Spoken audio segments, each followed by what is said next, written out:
Thank you everyone for coming today to the Representation Review Deliberations 10th of October 2024. If I could ask you to stand for karakia and affirmation. Whakataka te hau ki te uru, whakataka te hau ki te tonga, kia mā kina kina ki uta, kia mā tara tara ki tai. Ihi aki ana te atakura, he tio, he huka, he hauhu, tihei mauri ora. In the Council affirmation, it is affirmed today that we as councillors will work together to serve the citizens of Selwyn District, to always use our gifts of understanding, courage, common sense, wisdom and integrity in all our discussions, dealings and decisions, so that we may solve problems effectively. May we always recognise each other's values and opinions, be fair-minded and ready to listen to each other's point of view. In our dealings with each other, let us always be open to the truth of others and ready to seek agreement, slow to take offence and always prepared to forgive. May we always work to enhance the well-being of Selwyn District and its communities. We will. Thank you, everyone. Apologies for today, Sophie and Grant are away for the day, and Shane and Malcolm for lateness. Can I have a mover and seconder for those apologies? Bob, thank you. Elizabeth, all those in favour say aye. Aye. Anyone against? Declare it carried. Are there any conflicts of interest that people want to raise? None. Confirmation of minutes. We've got 2 days of hearing minutes. And Nicole, you had something you wanted to raise on the minutes? Yeah, on that, excuse me, on the second day, I was in person, not online. Right. I was here. Make that change. Thank you. And Deborah, your mic's on. Did you have a change as well or anything for the minutes? No, but I've got a recommendation that I want to put, please. Okay, well, we're not up to there yet, so that's fine. We'll come to the reports then. And the Representation Review cover report is the first report that we have today. Tim, maybe I'll just get you to talk to the reports that we've got in front of us and a little bit of the process for today. Thanks, Sam. So the cover report just asked the council to receive a report in the attached report, and also asked to accept the late submissions from those submitters that are listed. In terms of the attached presentation, we've summarised the key themes and the matters of note that have arisen from the submissions, and we've got a set of recommendations toward the end of the presentation. We'll also include a section on the financial impacts in that presentation. Today's going to be a team effort with Sarah. Sarah did the deep dive into the submission, so she'll cover that part of the report, but perhaps I'll just start with a bit of background. So councils are required under the Local Electoral Act to review their electoral representation arrangements every 6 years, and the council undertook its last review back in 2021. I set out some of the key matters that need to be considered: communities of interest, effective representation of those communities, the number of elected members, and fair representation. One of the key drivers for the change is the plus or minus 10% rule. And fundamentally, I set out the rule there, but fundamentally that rule allows each elected member to represent about the same number of people. The key reason why we've undertaken this review 3 years earlier than we had to by law is that is the growth that's occurred across Selwyn over the last number of years. We're the fastest growing district in the country, but that growth hasn't occurred evenly across the district. This means that the existing ward boundaries are no longer appropriate, and they do not provide effective representation across the district. And this is why the current ward boundaries must be reviewed to provide for fair and effective representation. So look, in that table you can see the issue. The Ellesmere and the Rollston wards are well outside of the rule. That's driven this review. So we use the latest population data from Stats New Zealand, and we're using the data as of June 2023. The data is broken down into mesh blocks, and we use those mesh blocks to proceed with this review. Further complicating the matters is that the mesh blocks have also experienced quite exceptional growth. Some have an uneven growth. Some have increased by 400%, while others show minimal growth. That's why to effectively gain compliance with the plus or minus 10% rule, we need to significantly change the boundaries and changes in the representation. In April last year, a subcommittee was formed to lead the representation review. This group undertook significant work to analyse data and identify options for various scenarios. This included workshops, qualitative and quantitative research with residents, discussions with other councils around their setups, and preliminary consultation with a couple of options. Prior to bringing forward the initial proposal to the community, there were a couple of decisions that were made. These related to Māori wards, and the council decided not to include Māori wards in its proposals. And we also decided to use the first past the post electoral system, and that was confirmed in September last year. I think it's important to note that residents' research was important to identify the communities of interest. A high-level overview of those findings were that most people didn't know which ward they were in and identified more with their township. Over 70% of those involved weren't content with the ward structure or numbers of councillors, and there was a desire from this research pool to better represent the community's changing needs. Over the course of this review, the committee looked at a range of about 20 different options, and I've included most of those in an appendix. And the options ranged from no wards through to 4 wards, the number of councillors ranging from 8 to 11.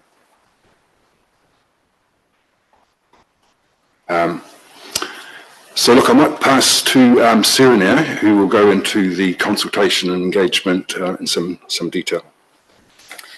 Great, thanks, Tim.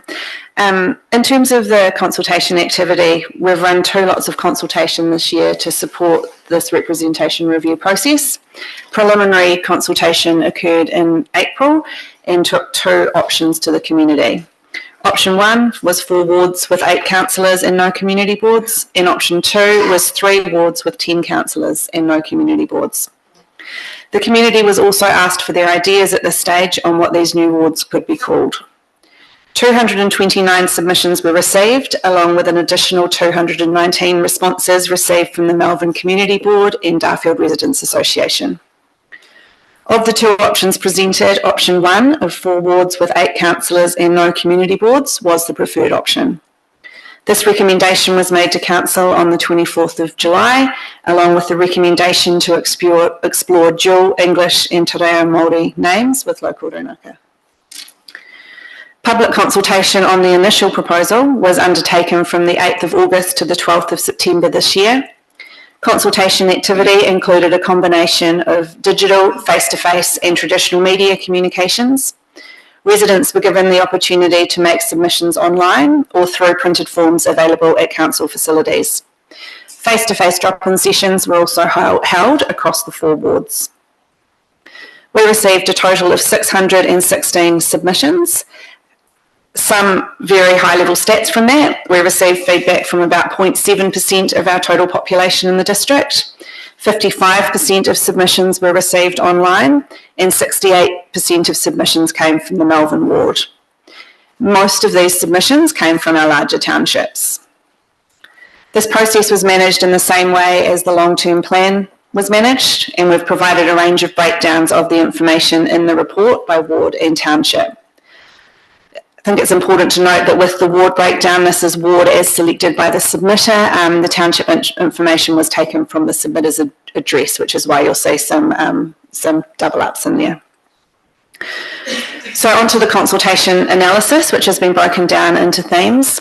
Question 1 asked people whether they support the initial proposal to maintain 4 wards with some boundary changes and to reduce the number of councillors from 10 to 8. We received 598 submissions on this question, 17% in support and 83% not in support. 60% of respondents left further comments for analysis. Those who supported the initial proposal felt it would ensure fair and equitable representation and support a modern and adaptable approach, therefore fulfilling the requirements of the Act. There was also support for boundary changes to better reflect current and future population and the efficiencies they believed would come from a reduction in councillors. Those opposed contained similar themes, but in the reverse. Notably, there was concern for rural representation due to the large geographical size and diverse needs of the proposed Ward 1. They felt reducing councillors would create more work and inefficiencies from having to travel larger distances. There was additional concern around urban versus rural representation being impacted. Question 2 asked people whether they supported having no community boards. This would mean disestablishing the Melbourne Community Board. We received 607 submissions on this question, 16% in support and 82% not in support.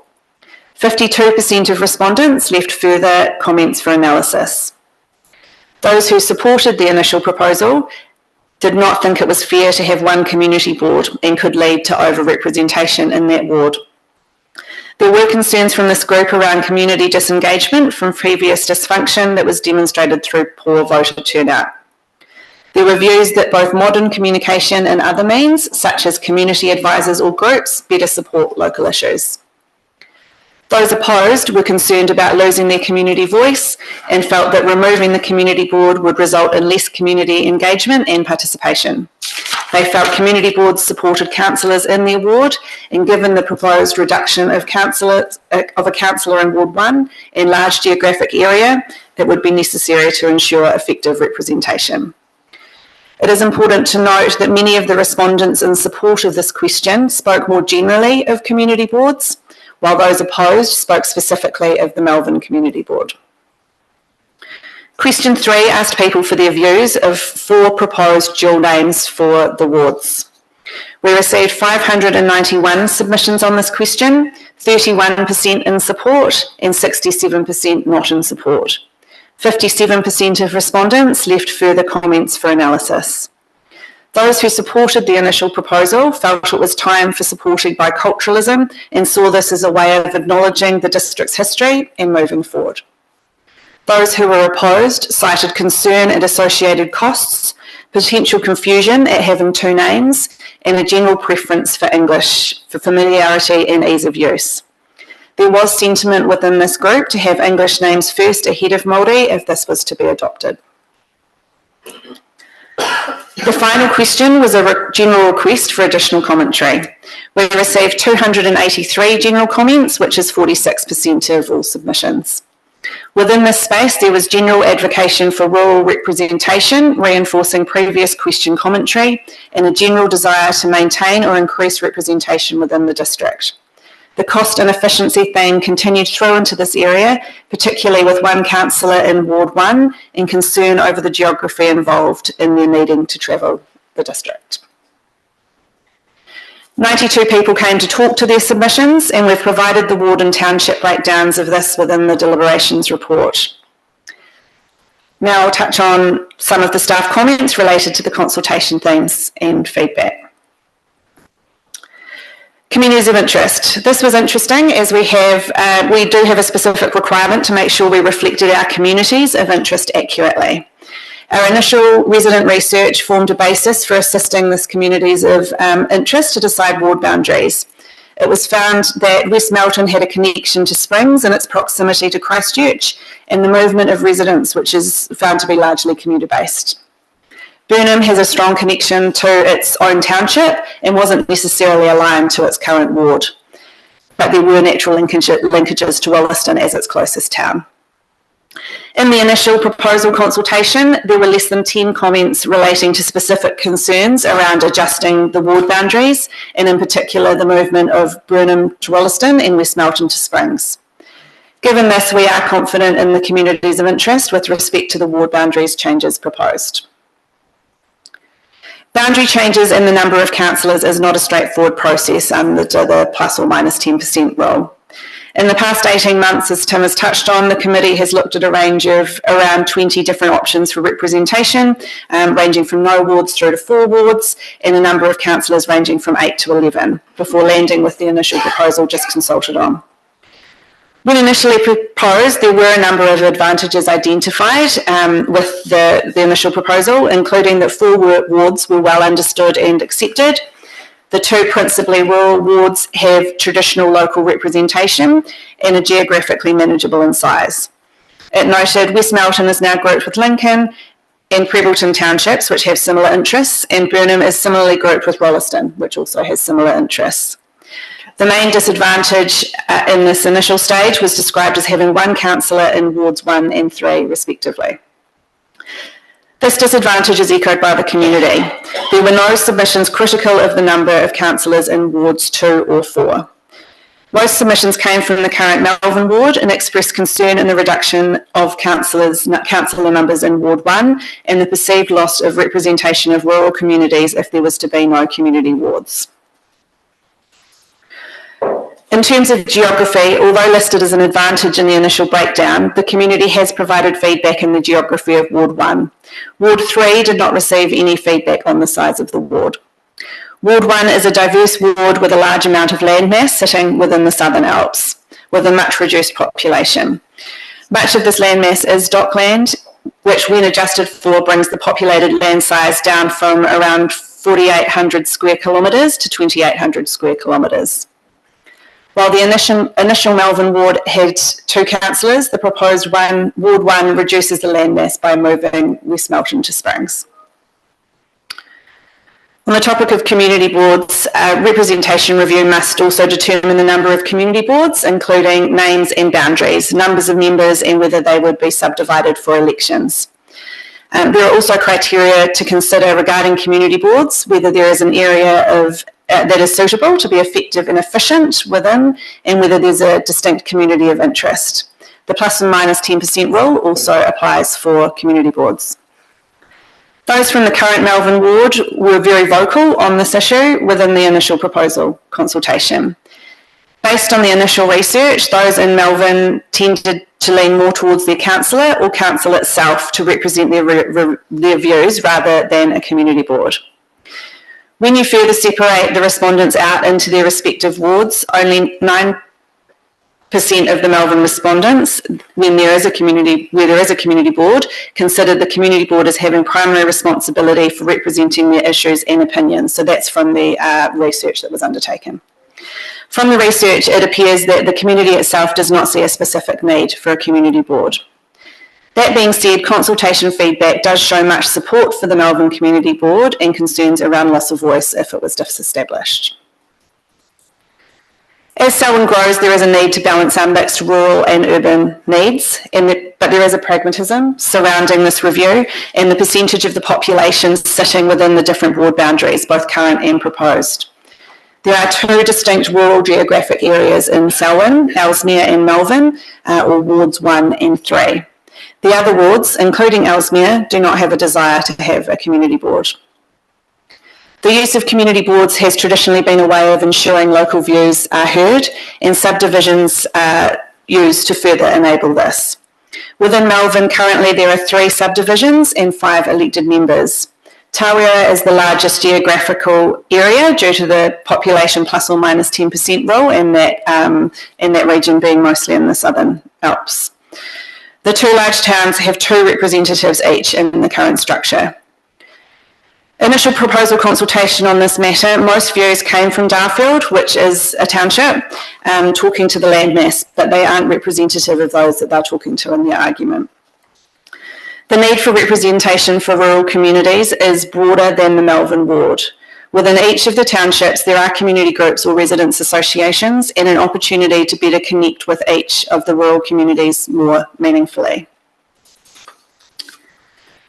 Workload. With the Melvin ward currently having a community board, removing the community board may at first glance be seen as increasing the workload of the proposed Ward 1 councillor and reducing ratepayers' access to elected members. In practice, however, this is not expected to be the case, as there are now multiple options available for ratepayers to communicate their concerns and desires. Access to council services has improved over the years and information is now more readily available without the need for a traditional call or visit to a councillor. Although councillors are elected to wards, they are required within the Code of Conduct to represent the district, and we know anecdotally that residents contact the councillor they know can best represent their needs, not necessarily the one from their ward. The wider use of technology, especially post-COVID, has meant the meaning of local is becoming less distinct, and wards can cover greater geographical areas assisted by technology. With the naming of the wards, the subcommittee took advice from the Local Government Commission and the New Zealand Geographic Board. There was confusion from submitters on the initial proposal regarding the cost of changing the names and the extent to which this applied. Some people thought this meant the local Lions Club, for example, would need to be renamed and going to that extent. This is not the case, and ward names are changing to support elections. It doesn't go further than that. Council considers recognising Māori language is not only appropriate but also necessary. Through Te Rautiki Te Kakarua bicultural strategy, there is a commitment to work with Papa Tipu Runaka to engage, inform and educate for bicultural practice and understanding in our community. This includes council conducting itself with mana and integrity, which means sometimes having to navigate through confronting issues, including difference of opinion regarding biculturalism and racism.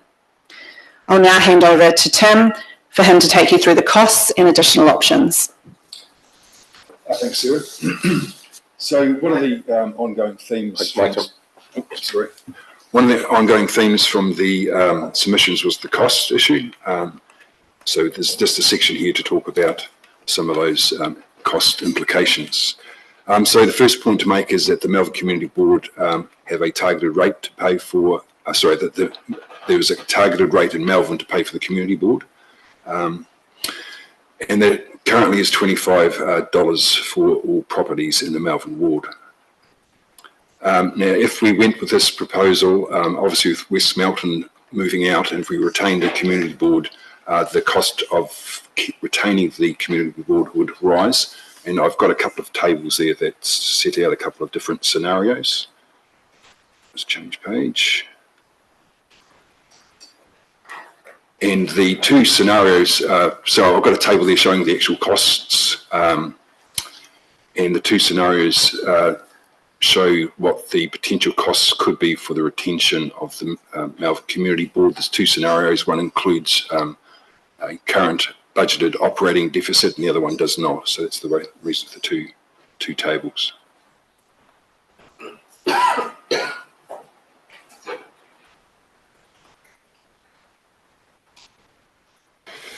Cost to the change of the ward names, that was another theme that came out. Ward names are used each election cycle as part of the voting process. As candidates change each election, this information is updated each election and does not incur any additional costs. So we don't think there are any costs associated with the names that were gifted by Taumutu. The next section, I set out some options for discussion. Just the first point is that while Council succeeded in engaging many more people than it had done in previous reviews, it's worth noting that less than 1% of our population provided feedback on this matter. Most of the submissions were received from Melbourne Community Board, 67%, with 40% of those submissions from Melbourne coming from Darfield. Just 1% of all submissions have come from the Alpine region described above, which is the basis for much of the discussion around geographical concerns. Much of the consultation response is contradictory to the research commissioned by the subcommittee at the outset of the review. This research was undertaken with the community at large and continues to be a valid data source for this decision making. In total, the views of 558 people were captured, which is similar to the turnout for the formal consultation for the initial proposal at 0.6% of the district's population. Bearing the submission analysis that Sarah has taken us through, it's really clear that there's not a lot of support from the submitters in terms of the reduction in the number of councillors and the removal of the community board. and also the proposed Te Reo dual names. Sorry.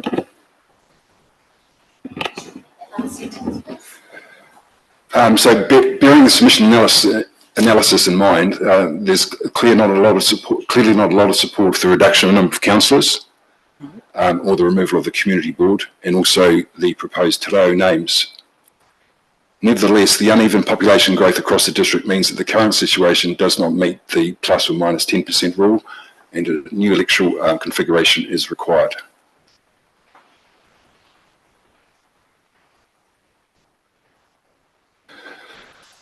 The analysis indicated that we have the communities of interest correct, and the proposed four-ward approach is the right one. What the submissions do indicate is that there is concern about rural representation, albeit those submissions are mainly from the Darfield locality and accordingly may not represent a broader rural view. But if the council is of a mind to address these concerns, I've concluded a couple of options. One is the retention of the community board, and because under this proposal, West Mountain is moving to the Springs ward, I've got a new set of subdivisions there that you can see. We retain the two Hawkins and Tauira, but there's a different configuration. Sorry, what page are you on? Yeah. 47, my agenda. Under the title, retain the community board.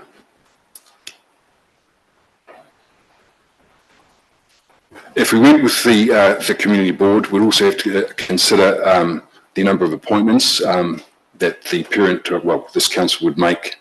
And currently we have 2 members rotating every 6 months, 1 appointment at any one time.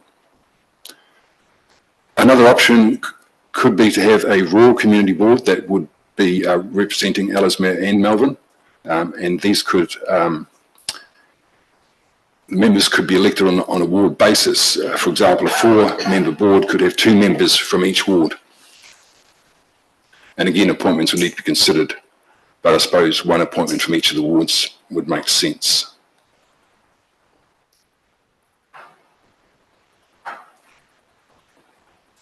Another option would be to provide for 2 councillors in Melbourne. This would make it a wee bit tricky in terms of the 10 plus or minus 10% rule, and we'd have to put other councillors in the wards, in particular Rolleston, to make that balance. But I've included an option here, and this was an option that was actually put forward at during the hearings.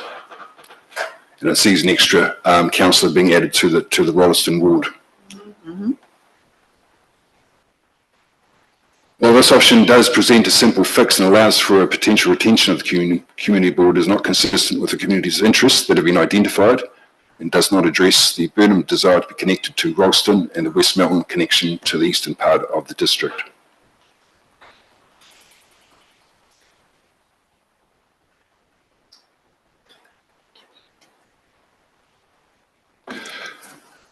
So Sarah's already spoken about an option of using existing residential associations and community groups to provide that rural voice, and I've listed there the existing community groups that we have for Ellesmere and Melbourne. So we could have some MOUs with these groups, formalise the relationship between the council and the residential groups, and they could include having regular meetings with ward councillors as a way of collecting that rural voice and getting that view into the council. Currently, there are varying degrees of funding from council and the connection through into the council, and there's opportunity to strengthen the relationship with these groups to help council to understand the issues that the rural community are facing. I've also included the other options that were looked at by the subcommittee over a number of different workshops, and they're included in Appendix 1. Just to be clear though, if an alternative option is chosen, it will not go back to the community for further consultation, but will become the final proposal and be subject to appeals that will be dealt with by the Electoral Commission.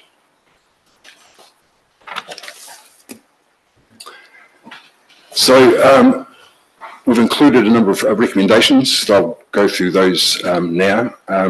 So the first recommendation, ward boundaries and councillors. The councillor resolved to accept the initial proposal to move from 10 councillors to 8 and to adjust ward boundaries as described in the initial proposal.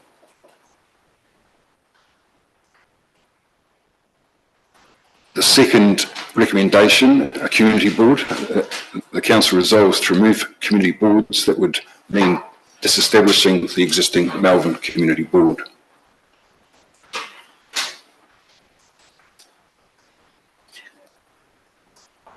The third recommendation is that the council resolves to work with residents and community associations in the wards, Te Waihora Ellesmere Ward and Tawera Melbourne Ward, and will work with chairs of these associations to create a memorandum of understanding for how the groups will engage for this election cycle.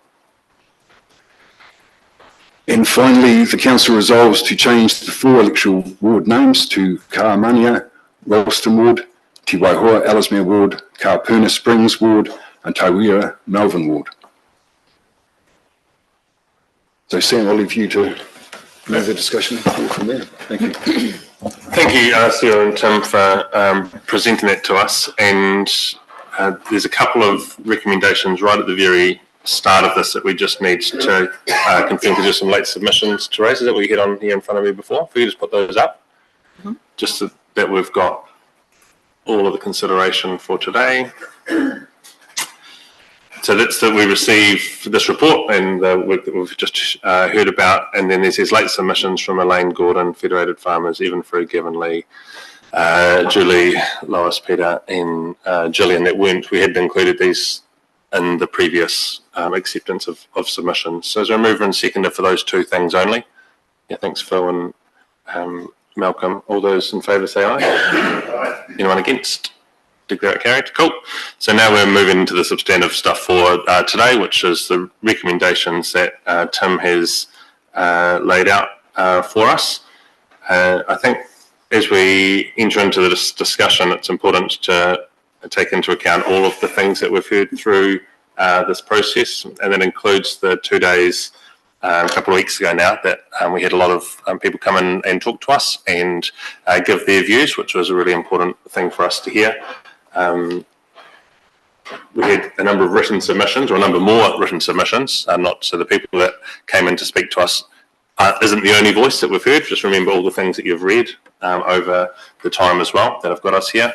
And then before that, the representation review, and thanks Phil for leading that work, did a whole lot of other research and worked with the community, and we went out and had an initial consultation with the community as well. So all that needs to be taken into consideration too as we discuss today's options. There's a lot of info here for us. We've created space today to be able to answer questions because it's reasonably complex, and one change often it doesn't just change one other thing. If we shift something, that can move 2 or 3 other things. Particularly if we talk about ward boundaries and those moving, and that was one of the things that came up through the submissions, then we might need to ask staff to do some work if the option's not right in front of us, to give us that information, which may mean we will adjourn the meeting and allow them to do that work. But just depending on how the conversation goes, it's I want to be able to we need staff to be able to respond to everything that gets asked, so we make a full decision.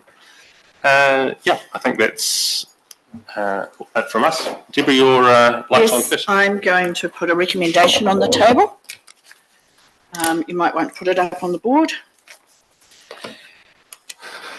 That the ward boundaries are retained with 1 extra councillor for the Rolleston ward. That the Melbourne Community Board be retained. And Te Reo dual names be adopted. So if we move, that's on page 50 of today's agenda, is the decisions that we have to make. Mm-hmm. Just move that through those individually. Yep. First one is ward boundaries and councillors. So staff have recommended that we accept the proposal that's here, and your recommendation is that, your motion, sorry, for this is that you would like us to have what? That the current ward boundaries that currently sit, that we currently have, around community of interest that have been for the last triennial election are retained, with one extra councillor for the Rolleston ward. So that means we will have 9 councillors. 11. So this is the same recommendation as page 48, correct? Yeah, I've got 48, 16. Yeah. Actually, that's not the same. No, it's not the same because that's actually got Springs as only having 2 councillors. But this I see, recommendation actually gives Springs 3 councillors. So just talk us through your full motion here, Deb, so we can understand it. And then if we could get it written on the board so we can see what we're going to, if someone seconds it. It's what we've got now with 1 extra councillor for Rolleston. Okay, so talk. That's the simple. Just go from the beginning again, Deborah. What is it that you're asking? Look, my recommendation is the current ward boundaries that we have, Yep. right, Remain the same. are retained. So we're not changing any ward boundaries. What we're doing is adding 1 extra councillor for the existing Rolleston ward.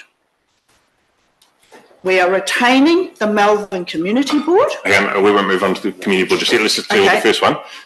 So before you just mentioned that you wanted 9 councillors. No, just clarified that, sorry. So how many, you're saying the same number of councillors that we've got now plus 1? Yes, So it's one of the options we're coming up with. yeah. And it was actually submitted on, so Cool, we won't move on to the community. The other things they matter once we make some decisions around the ward boundaries and the number of councillors. So no, because I'm not changing the ward boundaries. okay, but we're not. What I'd like quite clearly is that my whole recommendation is put forth. We're not going to vote on each of them as a group. We're going to vote on each of them individually as we work through today. So We're voting let's today. just move one through at a time so we can understand the implications. If one passes, then a different decision might be made for 2 than if it was all taken together. Okay, well, I was just putting them all up at once, so everybody. I'm happy to hear your number 2 when we get to it, but let's just hear this Okay, number 1. so the current ward boundaries are retained with 1 extra councillor for the Rolleston ward. That's, Okay, is there a second for the proposal, Lydia? Cool. I'll just ask staff, because this looks like something that we did consult on. Sarah, can you talk to that consultation and any feedback we got around this? Yeah, I think one thing to be mindful of is the plus or minus 10% rule as it relates to the Ellesmere ward, which would still be, is that negative 17% under that? So I was just working through that. Sam, if I could just ask a question. Is this the proposal on page 48 of the report? Is that what you're asking? no, because the report on 48, and just bear with me because I've got that written down, while it does provide 2 councillors for the Melbourne ward, sorry, my diligence. I think that's what.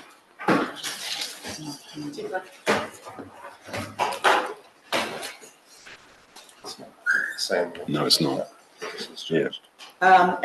Plus or minus, with regards to the numbers, you will actually see where you've split the population up and you've only given under this ward option, you've given the Springs ward 2 councillors. Yeah.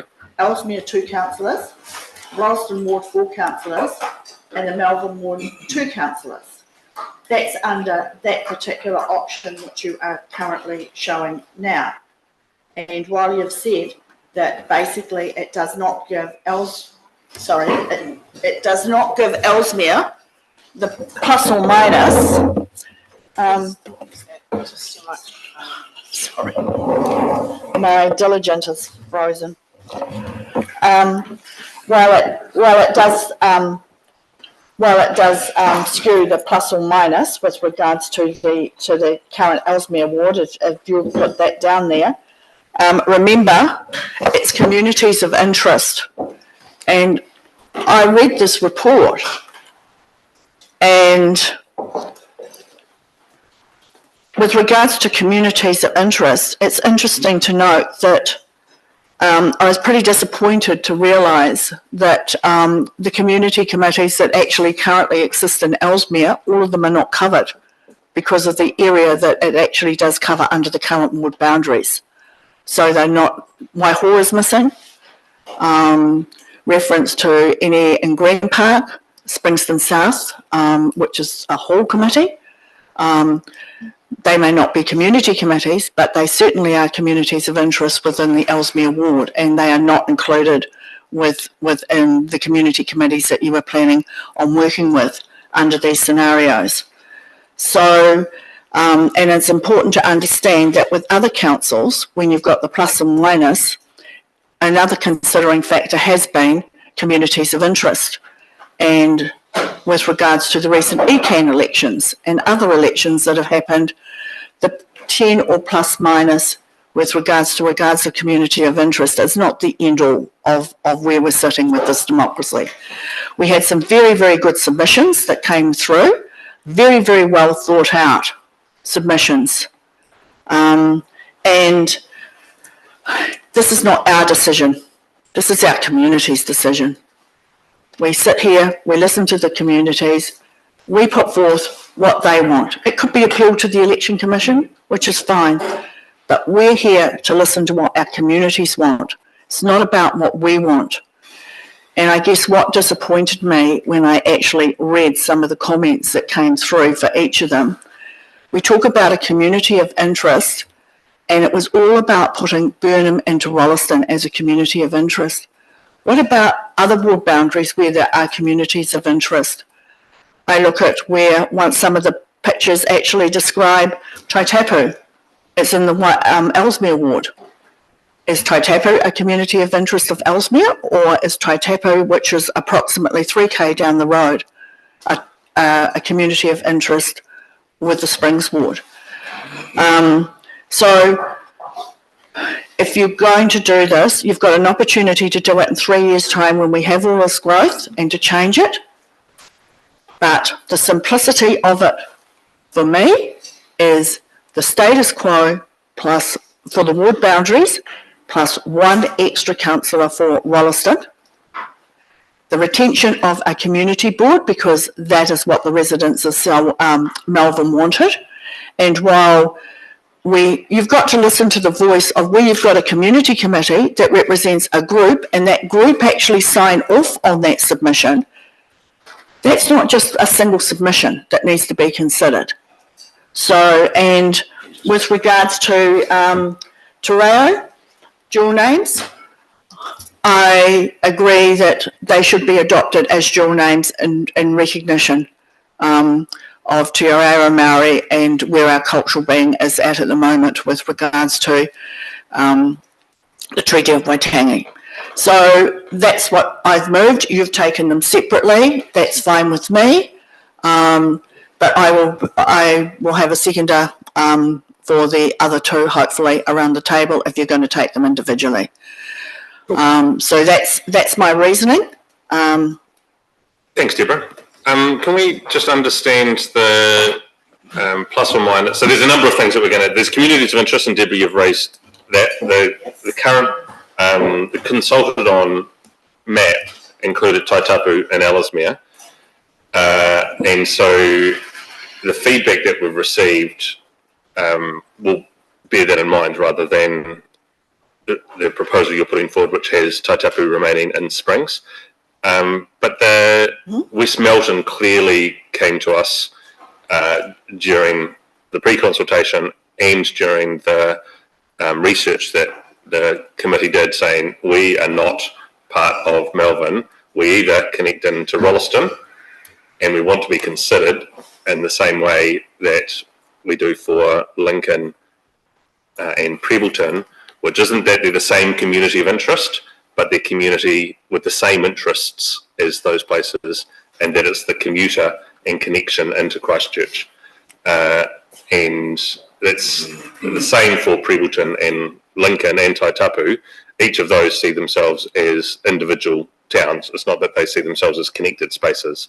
So I'm interested from staff around how we deal with that initial view from West Melton around being a community of interest and creating some separation, which was really asking for a ward boundary change.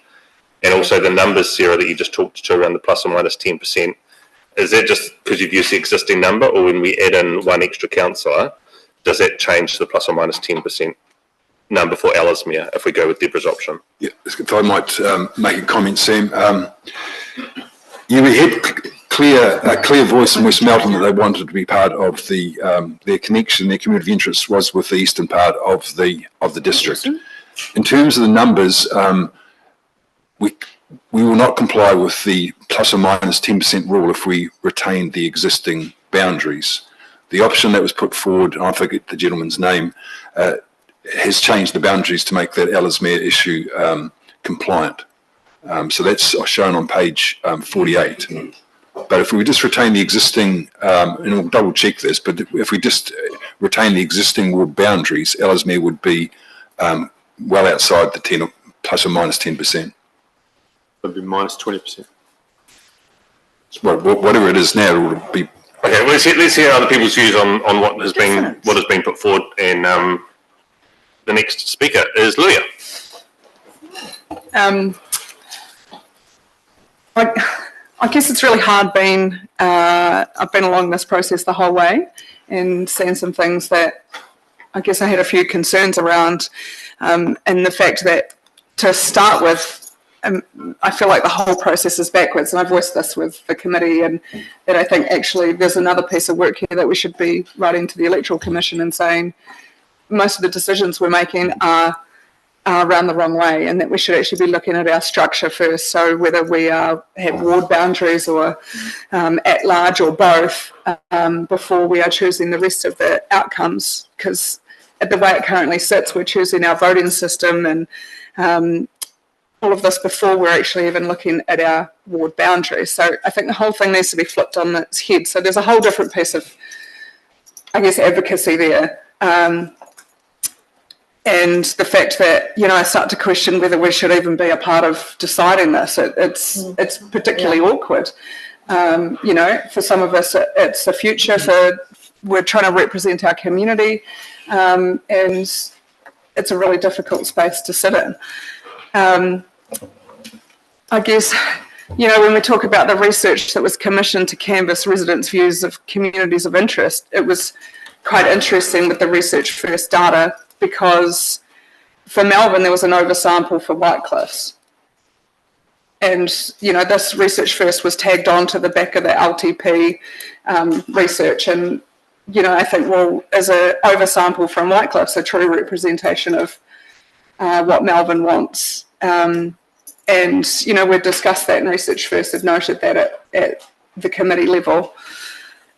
My other concerns were, once we reviewed the ward options and put the two proposals forward, we were told that we could still make changes to this and that it wasn't final, as we were still to go through preliminary consultation.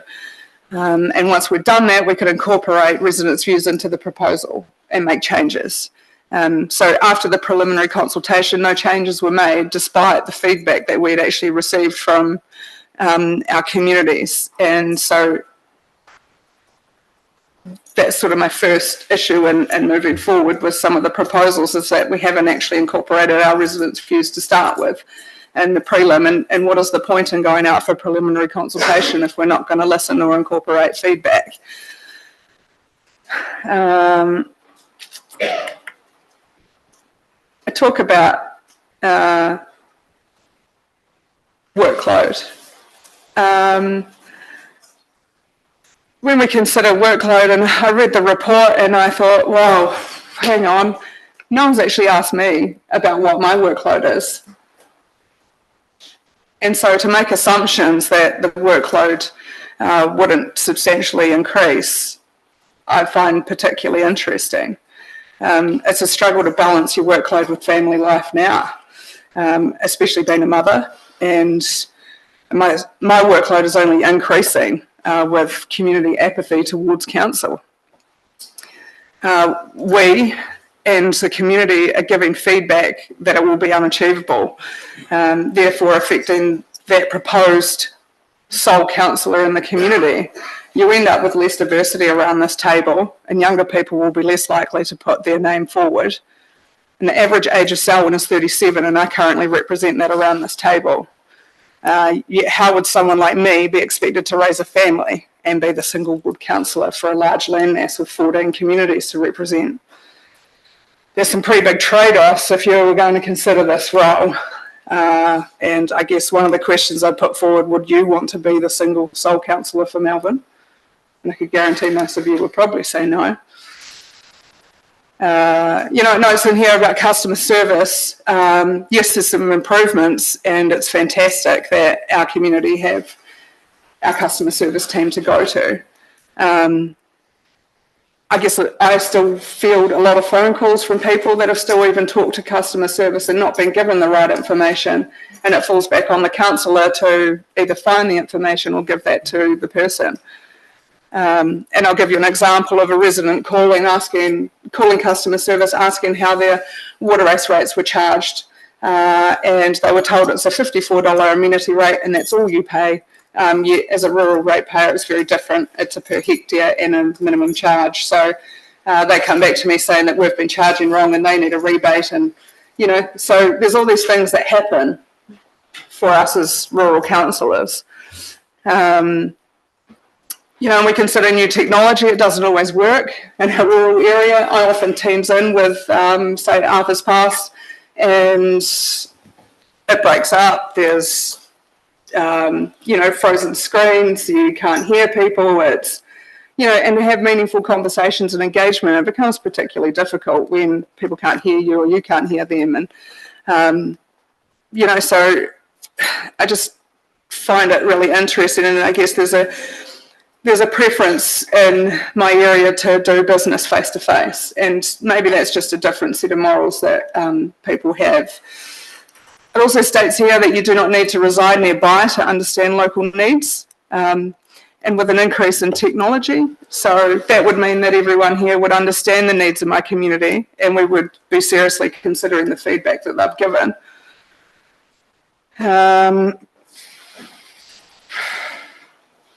Yes. A really interesting part is the communities of interest.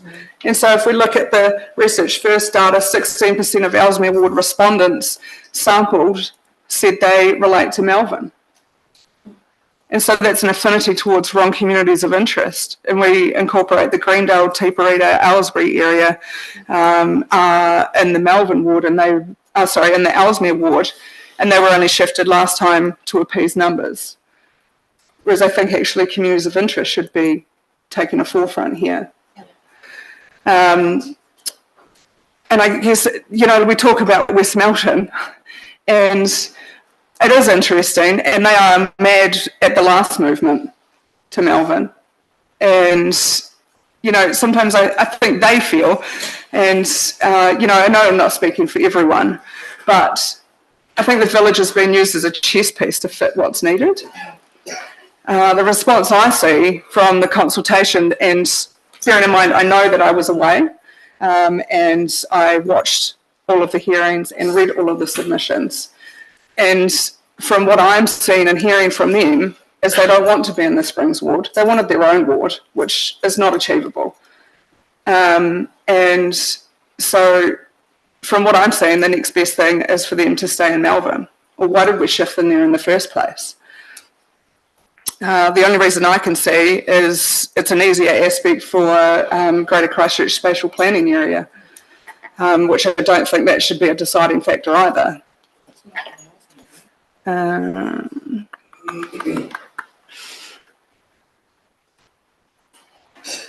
I guess, listening to the proposal, adding one councillor to Rolleston and maintaining the status quo, I see as quite a good option.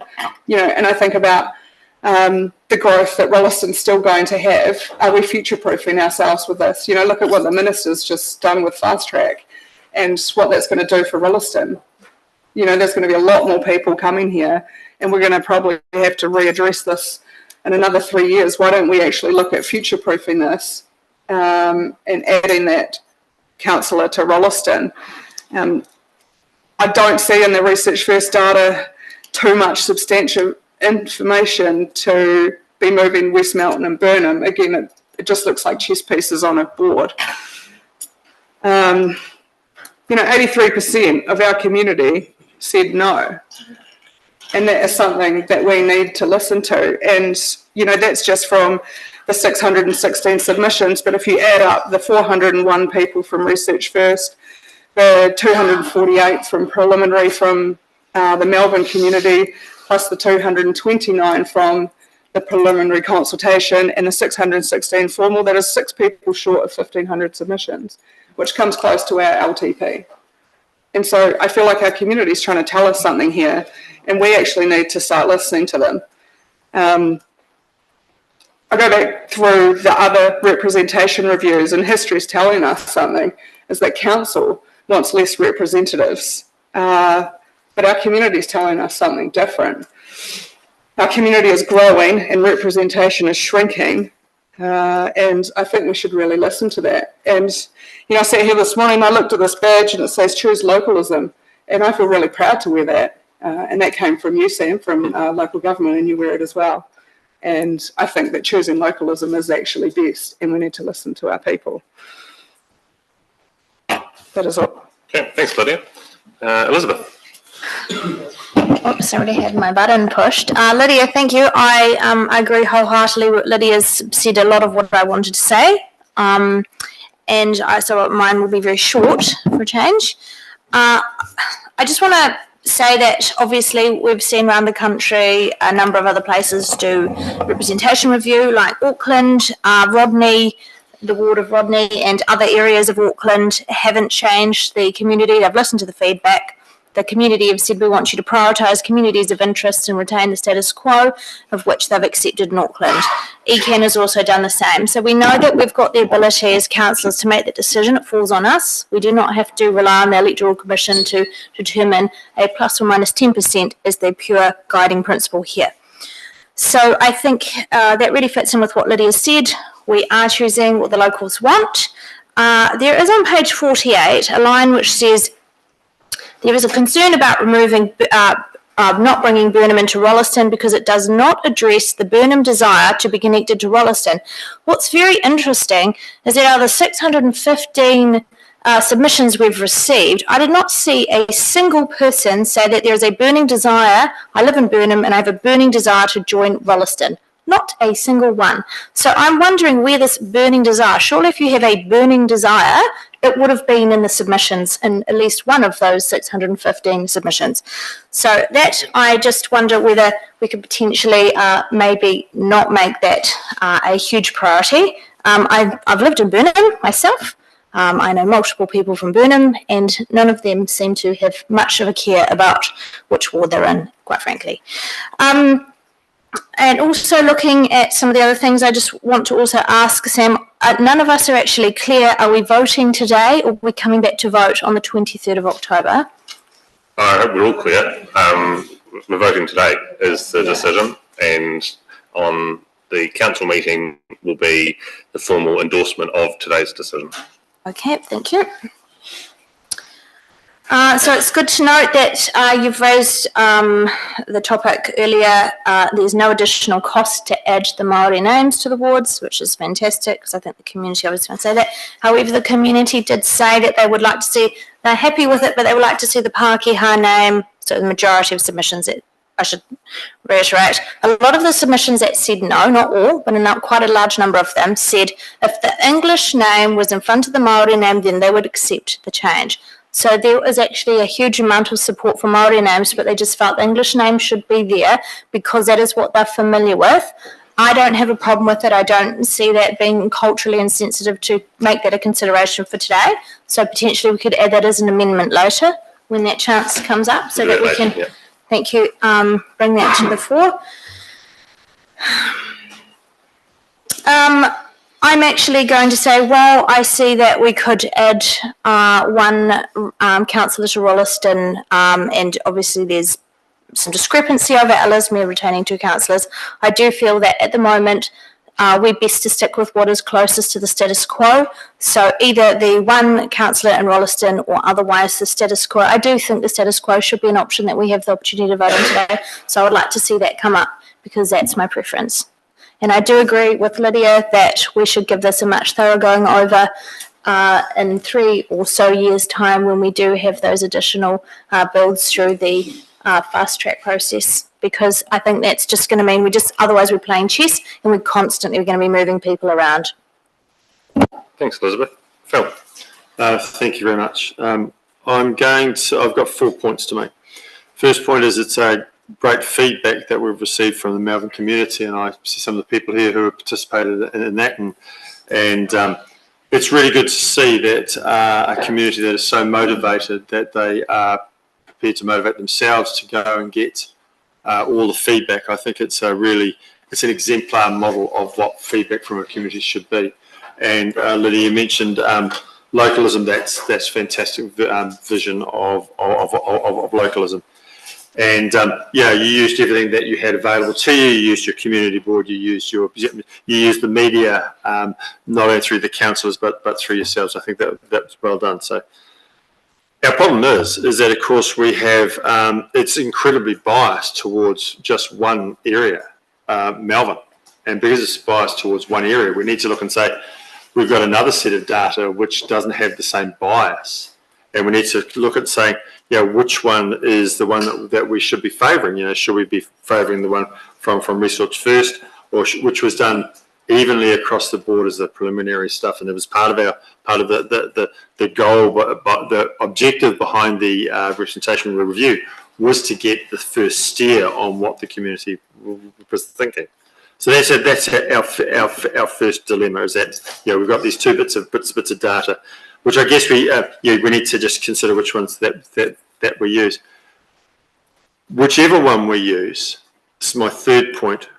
It is our job to create a representation that is proportional. It's not our job to put a system in place that deliberately puts an error into the proportionality of our representation. It's our job to look at things and say, how is this? How do we do this? And the legislation that assists us with that, with the plus or minus 10%. And while the geographical communication comes in all the time, we know that 60% of Melbourne is covered by DOC, and most of the submissions that came around the tyranny of distance in the urban area came from Darfield, which in itself is a built-up enclave of community. It's not the rural area; it's a town. It's a reasonable sized town. And in fact, if we go the next step further, saying, well, is that any different to asking anyone else in any of our other urban areas to make a comment on that same tyranny of distance? It would be, I'll leave it at that. The final point is that if we are going to create a disproportionate system, and I'll say it again, if we are prepared today at this table to introduce a disproportionate system where we favour one community over another, why is it the rural community that we are favouring? Why is it not the urban community? 60% of our population, 50-odd thousand people, live in these urban communities. And if you think that they have a good voice, consider this. Why were there so few submissions from our urban community because they do not have a voice?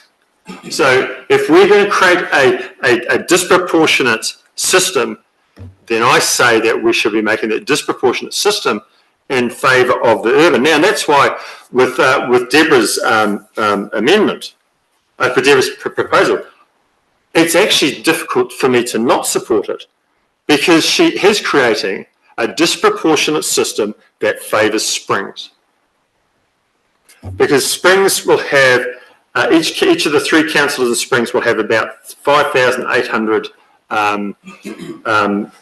people that they're representing, whereas the rest of our community is about 1 in 8,000 approximately. Now, you might want to correct me. I've done those figures there just on the fly. I'm pretty sure they're around about they're about right. Then I asked myself the question right at the very beginning. We were tasked with doing this representation review because we could not stay with the status quo. The status quo was effectively against the law.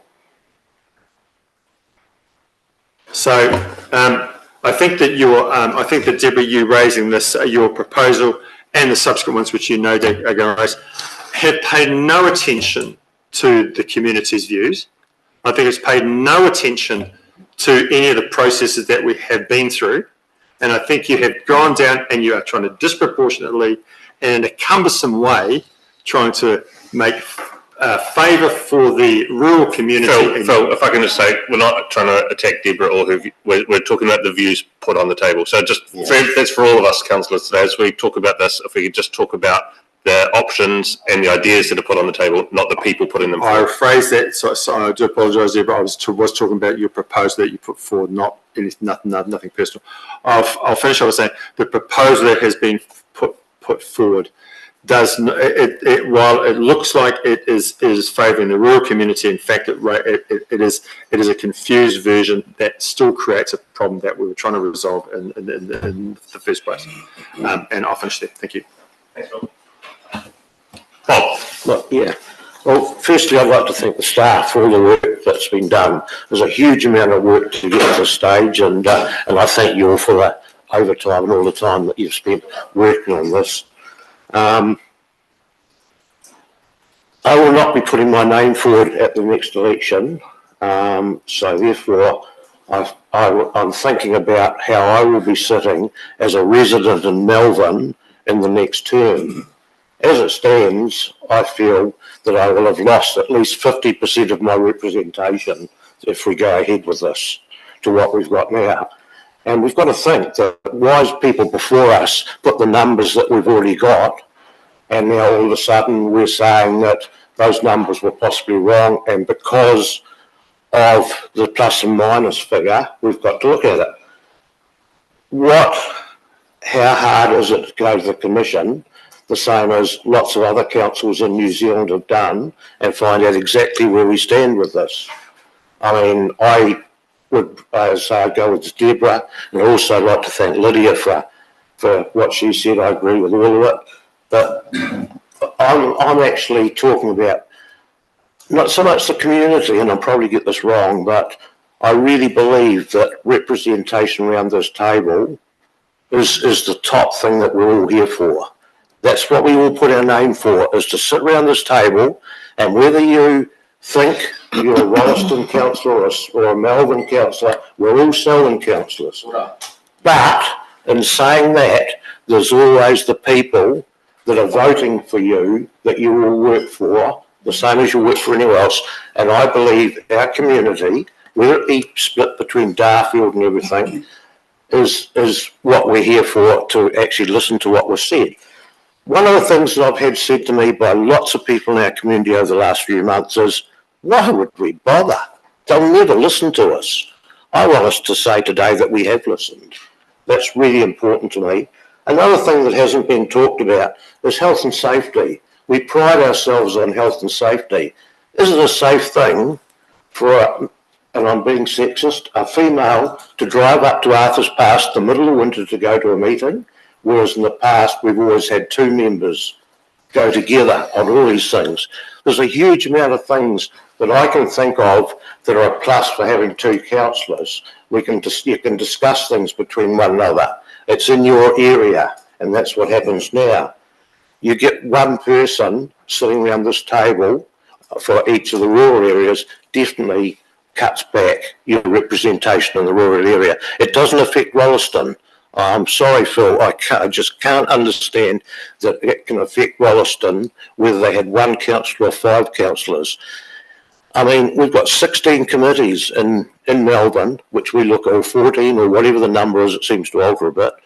But as I say, we go to those and we don't actually go. But in the past, we've got the community board, which is also part of this, which has gone to the meetings.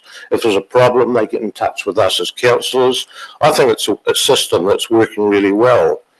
So I would, if we need to, you know, and the other thing that I think is quite rude is that when we've asked people to come back, we've asked them to talk about the community board. The community of Melbourne pay for that. Why should Rolleston say whether we pay for or don't pay for a community board? I think that's got a lot to do with it too. It just, to our community, this seems stacked against the area, and so that's my thoughts. A lot of it is probably rambling, but it's what the people are telling me, and I think, as I say, what's come through has actually proved that. But I would really like to have Tim's opinion on going to the Commission to look at minor tweaks that we might need to put one extra councillor in Rolleston. There's certainly the ability to do that under the Local Electoral Act, but we've been advised. I should say also that we did have a Murray State who is a expert and does these reviews up and down the country. He assisted us right through the process and gave us advice and guidance. He can't be here today because he's got other commitments, but he did advise us. And part of it, that advice was it's a fairly high threshold to get the Commission to agree to non-compliance with the plus or minus 10%. And there needs to be some fairly special circumstances, like a community that's isolated, or that you're creating, cutting a clear community of interest in half. His advice that his view was that we wouldn't, in terms of we wouldn't meet any of those thresholds. But there's certainly the ability to do so. If you don't comply with the plus or minus 10% rule, you have to give the final decision to the Local Government Commission, irrespective of appeals, and then they will make their own decision on that. So that is an option, but you will be removing a decision-making process to another body. Yeah. And it's Murray's advice was unlikely that they would agree, but it is an option. Thank you. Yeah, thank you. And thank you everybody for all your input. I've sat through the whole representation review panel. I've done several over the years. And yes, we do have to move blocks of people from time to time. That is what we have to do. It's been mentioned, people are pawns. We have a piece of legislation that we have to work within. As Tim has just said, the bar for not working within that legislation is extremely high. We talk now of this proposal put forward. To my mind, it's not looking forward at all. It's kicking the can down the road. We know that Springs Ward's going to see another 5,000 people in the next couple of years. That much subdivision going ahead, been approved. So where do we sit in 3 years' time with the numbers? We know that the people of West Melton are disappointed they ended up in the Melbourne community. If you look at the number of submissions we received from West Melton, it would seem that they acquiesced with the proposal to be part of Springs. I was quite surprised to see that come forward as an option, being a long-term Springs Ward councillor. But I can see the communities of interest for those people, which are 46% travel to the city. When we talk of the people of Darfield being the highest number of submitters, is Darfield an isolated community? No, it's not an isolated community. Is Darfield growing? It is. And within the next triennium, there will be more people within there. And, surprise, surprise, we may have to look at changing the boundaries once again. 61% of the area that has been talked about is not inhabited. We have communities that seem to think that they need to have a councillor at their meeting. They are entitled to have a councillor at their meeting. If you are the councillor in the area, I'm sorry Lydia, and you're acquiescing to their demands, whatever you do, you're going to run yourself ragged. And the fact that people are coming to you and not the community board with their issues reinforces the question that the next question we're going to be looking at around this table as to the efficacy of a community board and how it works. I do not support Deborah's motion.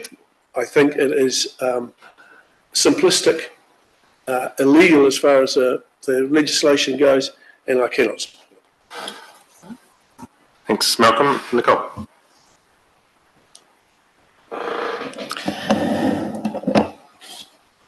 I'm of a different view. I really don't think that the two that we ended up going out with, that there has been a big groundswell to change to a new system. But what I have heard is obviously it means that the numbers are outside of what we should be doing. And in my understanding, and bearing in mind I am a Rolleston councillor, that if there is another, as others have brought up, if there is another councillor in Rolleston, then that would actually presumably mean that the numbers then worked out. I'm not going to give an opinion on that side because I'm obviously a councillor for the Rolleston ward, but that has been said. From what I see on the data we've got back of what, when we went out to the consultation, there was a stronger for keeping what the status quo is, and I think that we are pressed to go a different way, and so that's what I will be supporting. And we'll see what happens with the next recommendations.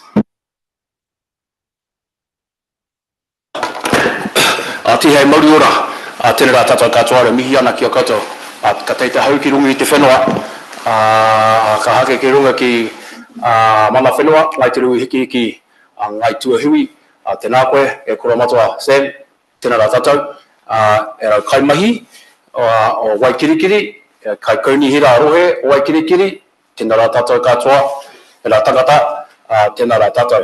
Ko Senepi atu kuenga, e ngā kai kaunihira arohe o Waikirikiri, arohe o Karumata, in Leaston.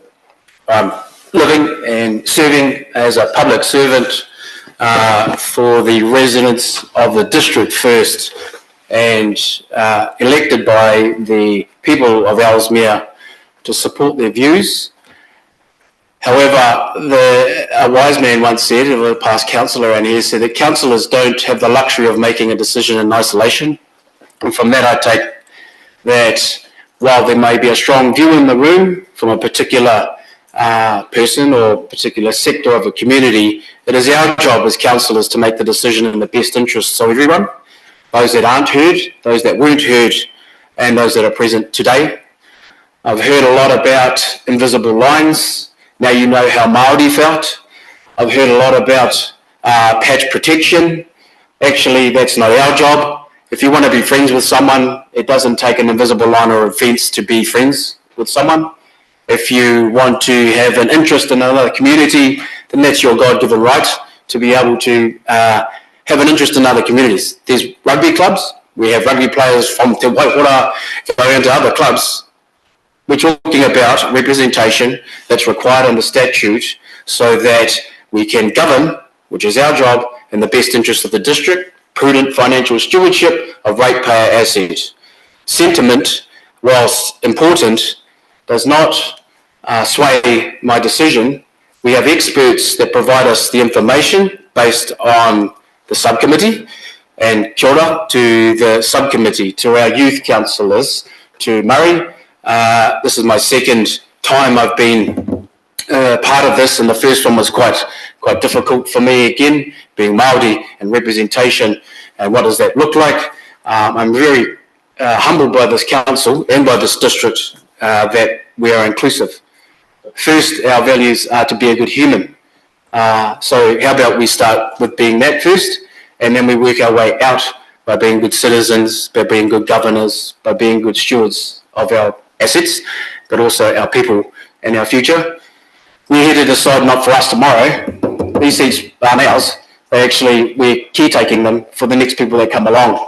33% of the population is between 15 and 39. 32% is between 40 and 60. We are seeking efficiency. How do we do that? We reduce numbers. How do we do that? We allow for professionals, potentially, to take up positions to provide more efficiency of decision-making and financial prudency. For myself, I think it was brought up that I missed a council meeting, and that was because I juggle my family, another job, full-time job, and also being a councillor. I do that because I want to serve my community well and make good decisions, but I also want to survive. In order to do that, I need to work, and I work hard to provide my family, but also the district. I'm comfortable with the decisions that are being made here. I'm comfortable with the recommendations that have been put. It's a lot of work, and I appreciate the submitters that have turned up, that have given their views.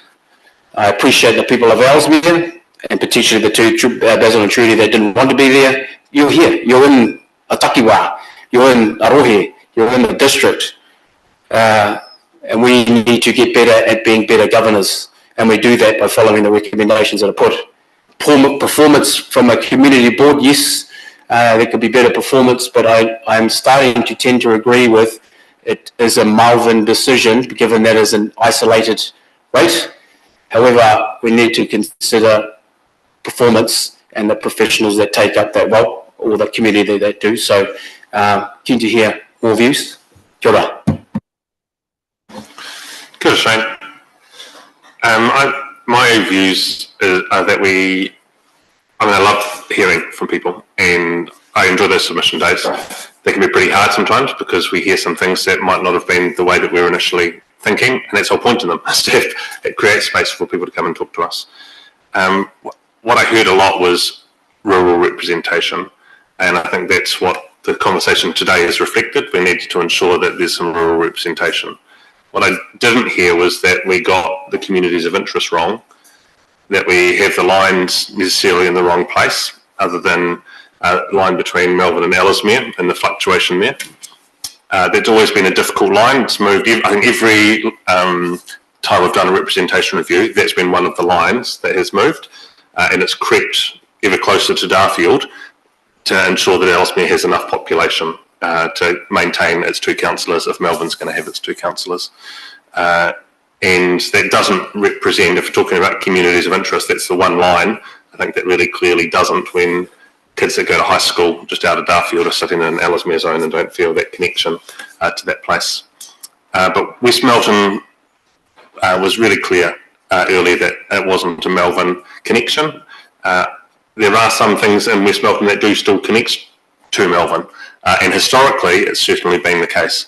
But that connection into Christchurch in particular, and thinking now about the high school zone and sports connections to Rolleston, that is changing. So I don't think that I think that we're here to represent people. We're not here to represent a parcel of land, and we're not here to represent the amount of money someone has. Those were the ways that things have been done in the past, and 400 or 500 years ago, we managed to get past those systems of working. I think that people expect us to represent them and their views, and I think that each person's vote should be as equally weighted as possible. So I can't support a system where we are actively going to give some people's votes in the community far more weighting than we're going to give other people's votes in the community. And if we go with the proposal that's put in front of us, Ellesmere's votes count a whole lot more than everyone else's in the districts. And I don't think that that's the right way to treat voting and democracy in our country.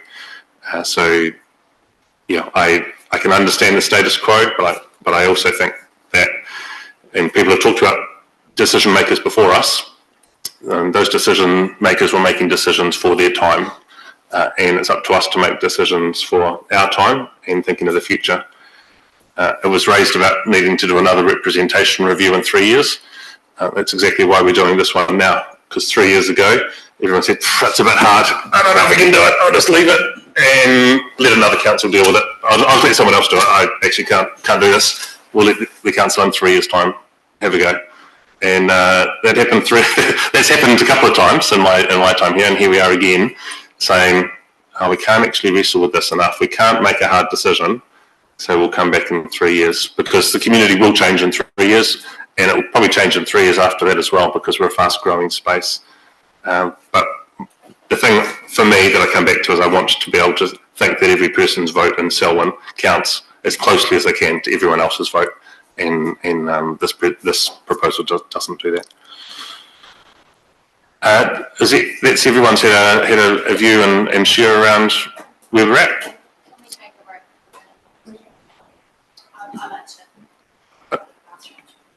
I think we can just move on to the vote on this, and then we'll come to number 2. So it is that the current ward boundaries are retained with one extra councillor ward.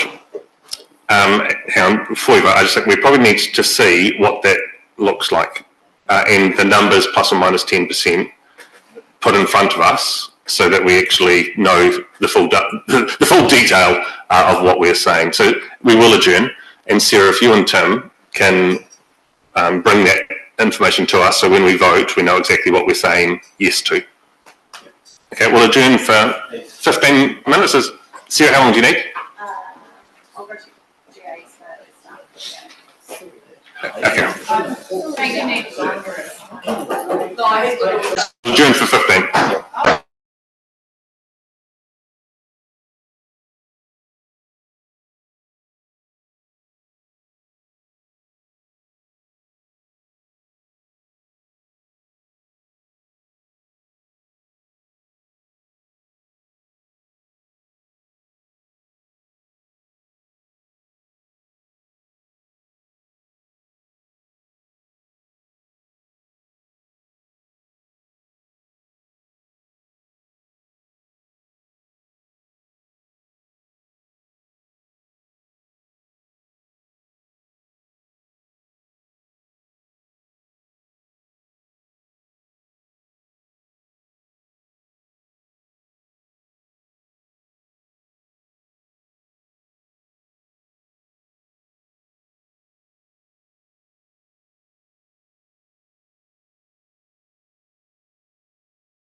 deliberations today.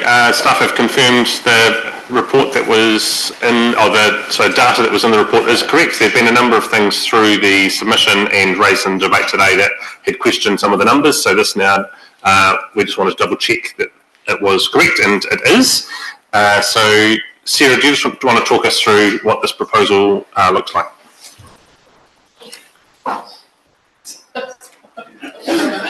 Typical.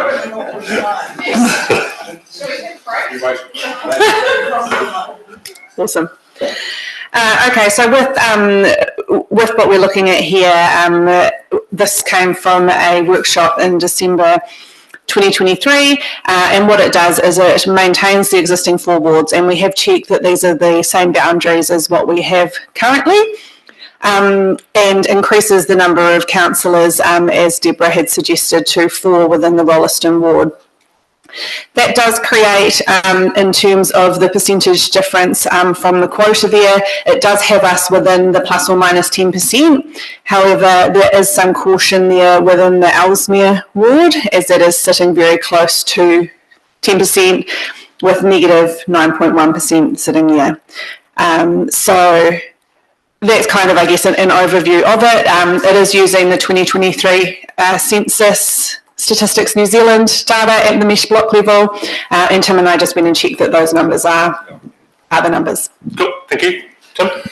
Just going back to December 23, the reason I believe, then it's a wee while ago, that this was discounted was mainly because of the communities of interest and the West Mountain factor, that our initial research indicated support for West Mountain being more connected, having a greater community of interest with the eastern part of the district. Okay. So we've gone around. I don't think we need to keep talking unless there's any matters of clarification on the numbers that are put in front of us in this particular piece of data. Phil? I'll just check one. Just want to clarify, so with these existing boundaries, that means that we still do have that split in Rolleston. So we are splitting that community of interest. It means that West Rolleston School is in Ellesmere. Yes, Yeah. you're not saying Rolleston split. Well, I am, because as the growth grows out that side, it's going to be part of Rolleston, but it's not going to be in Rolleston. Yes, the answer is yes. It's the same split that's currently occurring for that community. Okay. Any further questions or clarification around this? We've had enough views and debate. Nothing further. All those in favour of this being the proposal we put forward as a final proposal, say aye. Aye. Anyone against? Declare it carried. Thank you. We'll move on now to the community boards, which is the second of today's decisions.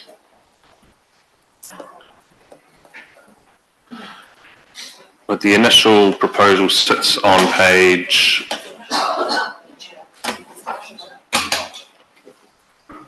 50.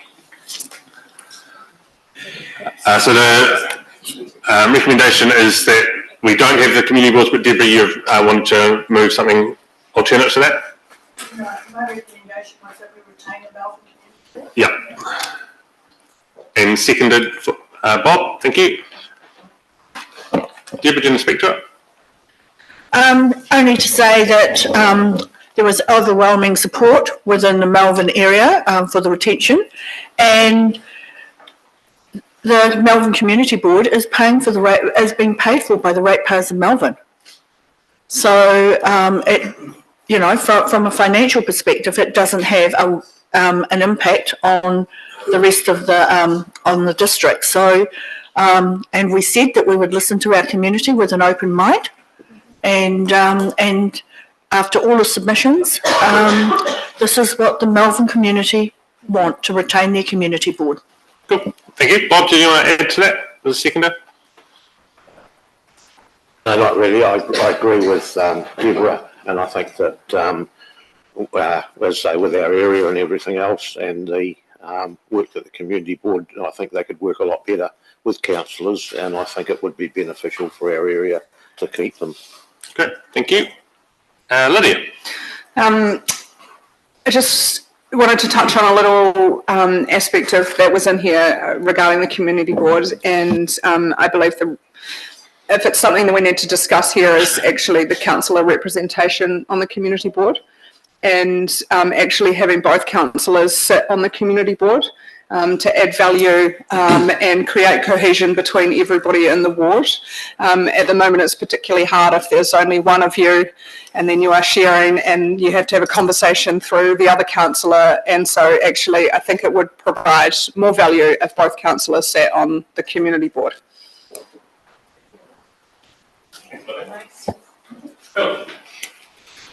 I guess my concern is, as I talked about before, it's about the disproportionality of representation. By having a community, what we've just agreed about the two councillors means that it's around about level in terms of representation. Having a community board in only one of our wards means that there is a representation for that ward is much higher than all the other wards. And I don't think that's a bad thing, but I think that let's not, maybe we should be having community boards in all of our patches, in all of our wards. And I think maybe it's something that we should spend some time investigating further, because community boards are, I can read the room. The community boards are being funded locally. The community boards are being funded thing, but it's just creating a disproportionality. I think that we just need to be careful of that. And why stop? Yeah, I'll finish it because I think the next. We're still going to be discussing item 3, Yep, we'll move through. irrespective of the result in item 2. Yep. Okay, thank you. Tēnā rā tātou. If I reflect on the submissions and the subsequent questions that followed the submitters, specifically on issues that they felt were put to the community board and therefore resolved, I don't think I heard one. If I ask the same question of our councillors, as was discussed with the submitters around fair and effective representation and to have their voices heard, I trust the councillors, the colleagues, and also the views of the Melbourne councillors in particular for this particular decision. So the same question would be to the councillors here as to whether they feel the continuation of a community board in its current version, but potentially into the future, is still and has been effective in its role. Because they will make part of my decision. Yeah. I think that community boards have proven to work well in lots of areas in New Zealand. That's why they're retained. I think there's a lot to do with council and what they give community boards to do. I think that has to be is a bit of discussion for the future. And if I had my way, there would be a community board in each of our wards, because I think that is a problem and has been a problem, that we end up with one ward being different to the others, even for funding and such like. It makes it difficult. So personally, I'd like to see 4, but I think that the community board can work really well in bringing some of the smaller things that don't have to come actually to staff or to even councillors. I think there's enough work for a councillor in looking after sitting at this table and making the big decisions, and I think it's good to have a team behind you that will make the smaller decisions to come to you. So, Thanks, Bob. Elizabeth. Speaking for my community, there was a number of submitters that said and I believe it was because they were potentially, if we were reducing Ellesmere to 1 councillor, then they would be in support of establishing a community board to offset that in the Ellesmere ward. But if we're looking at retaining the 2 councillors in Ellesmere, then I think the preference from what I've seen through the submissions would be to retain the Melbourne. They were in support of the Melbourne area because of the large geographical area and retaining its community board. Community boards. When I first got on this council, the Springs Area Board, or whatever it was called, was being disestablished because it was seen as a buffer and a delay in decision making and getting anything done. The local community committees were absolutely hacked off with it and wanted the end of it, and they got the end of it. Over the submission process, I've repeatedly asked a question of the submitters that, can you tell me an issue you've taken to your community board member that's come through to be dealt with the council? Not one came forward. I look at the performance of this particular community board. It is dysfunctional.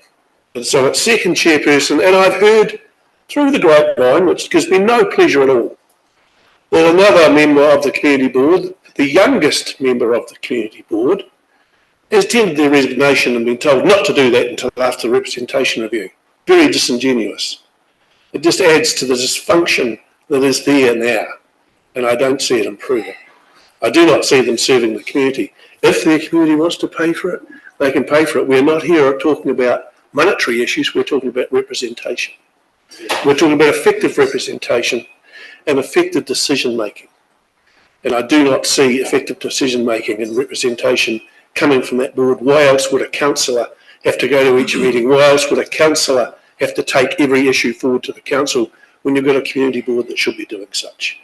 As we heard from the submissions from Ramati, community boards shouldn't be told what to do. They should be looking what to do to improve for their community. This community board has finally done something. It got Darfield out to vote. It's the only thing they've done in the last 3 years. They actually galvanised their community to vote to save the community board. But let's face it, turkeys don't vote for an early Christmas. I think it's dysfunctional. I don't think there's a need for it. So I will not be supporting the resolution. Thanks. Anyone else who hasn't spoken wants to say anything? Deborah, you spoke first. Nicole, anything to add? We're not going to go over old ground. No, I was actually just on the merit that we should be debating the merit of the community board and not the people. Yeah. No one else, or everyone has spoken that wants to. I think it was really great that we heard from the community board about from the community about how much they valued the community board. It does make it hard for us every time we do this representation review when we have one community with a board and the other three without a community board, just how we deal with that situation.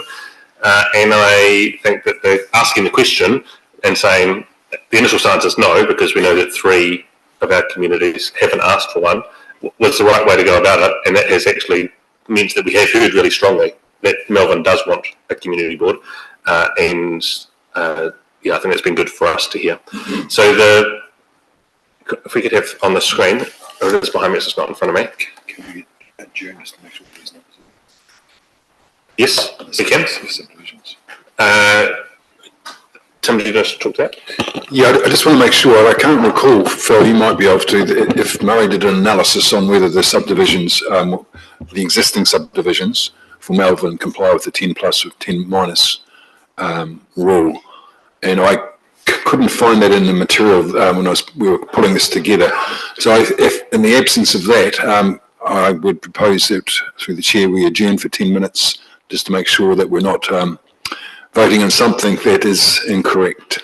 Great, let's just confirm that this is to confirm that the current boundaries of the subdivisions within the Melbourne Community Board comply with the plus or minus 10%. We'll get those numbers and come back in 15 again? Yes. Okay. Sorry about that, guys. I don't think he did. I can't recall it. Oh yeah, just that.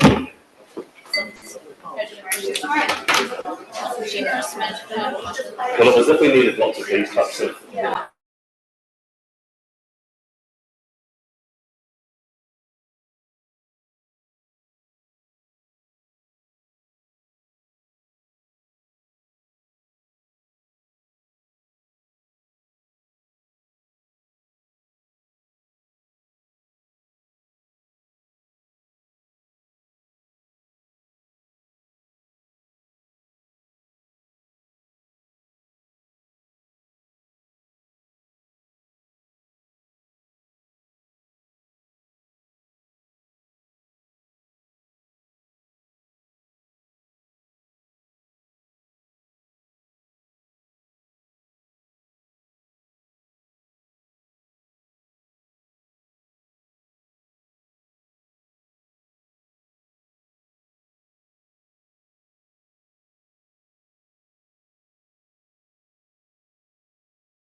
It will be the two Melbourne councillors then who are appointed.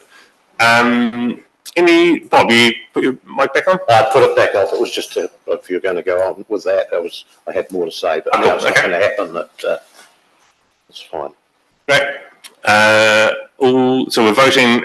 We've already voted on that. We have a Melbourne Community Board. Now we're just voting on that the two members from the two Melbourne councillors are appointed to the Melbourne Community Board. So that can just the two Melbourne councillors are appointed. We'll just need to update that wording so we're clear what we're saying.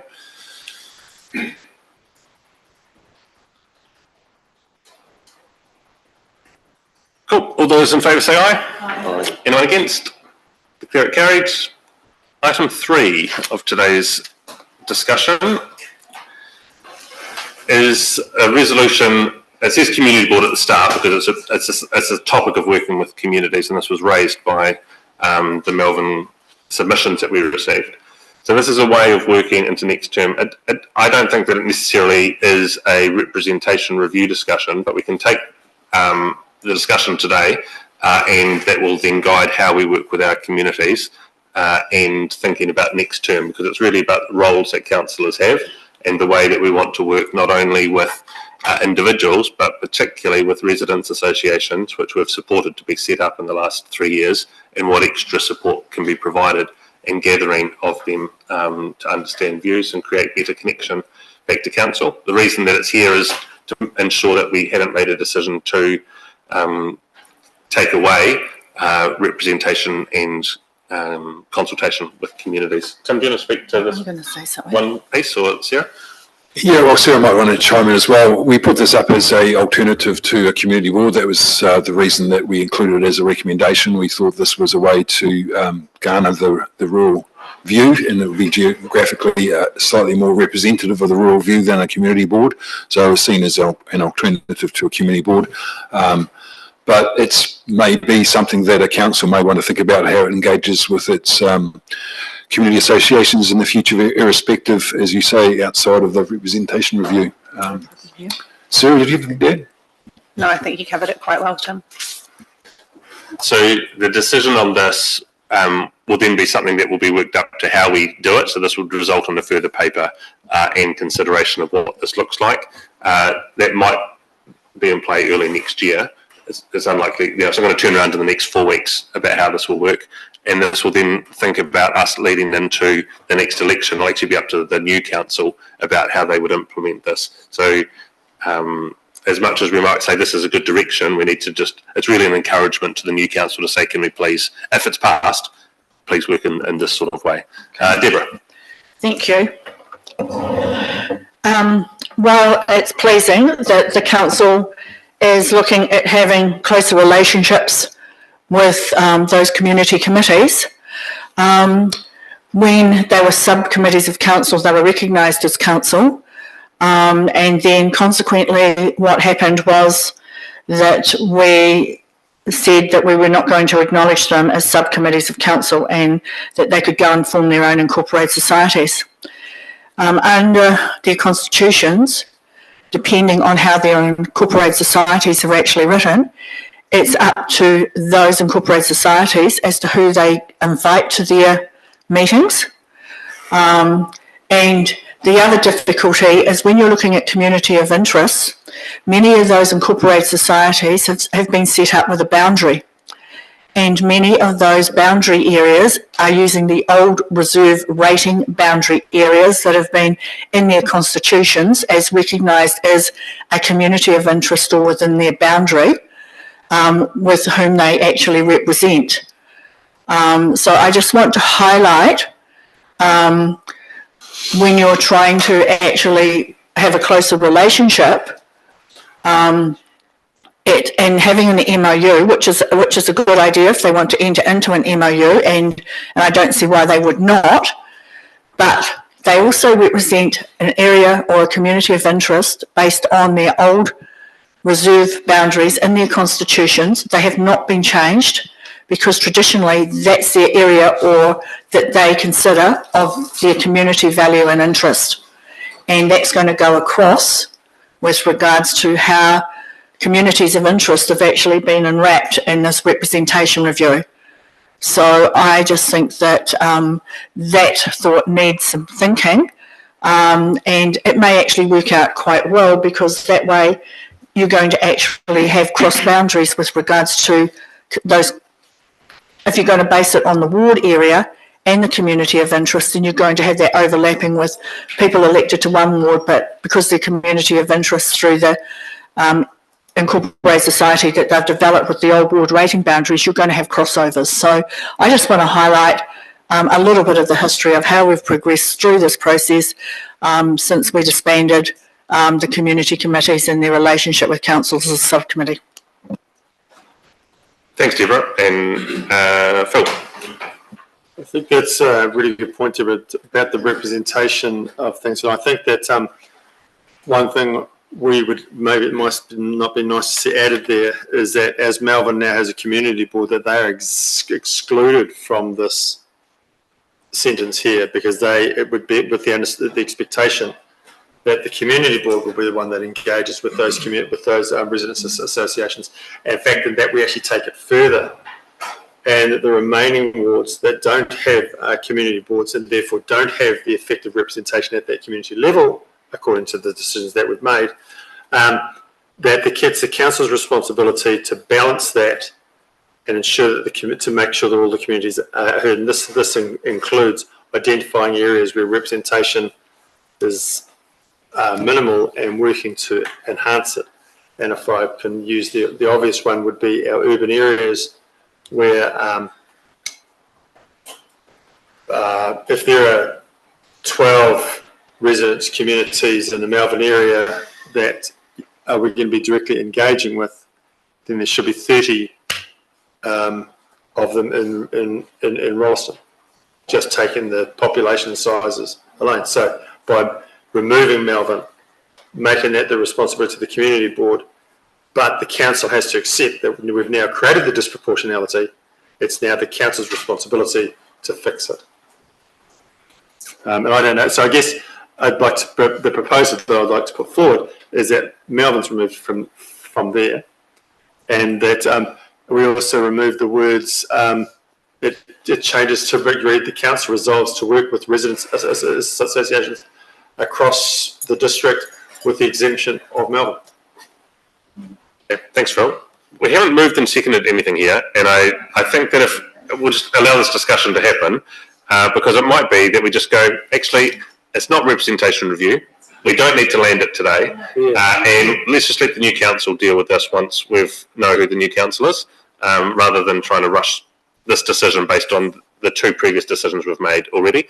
Happy to get feedback from the room, so there's others that want to speak, but I just suggest we maybe go that way. Malcolm. I agree, Sam. This is disproportionate representation. This is here as an alternative to the community board. Yeah. The community board should be doing this. They should be doing this. They should be going out to their communities. They are a community board. They've told us of their community interest. Get on and do it. Strike this out. Lydia? Look, I saw it as an alternative option to the community board as well.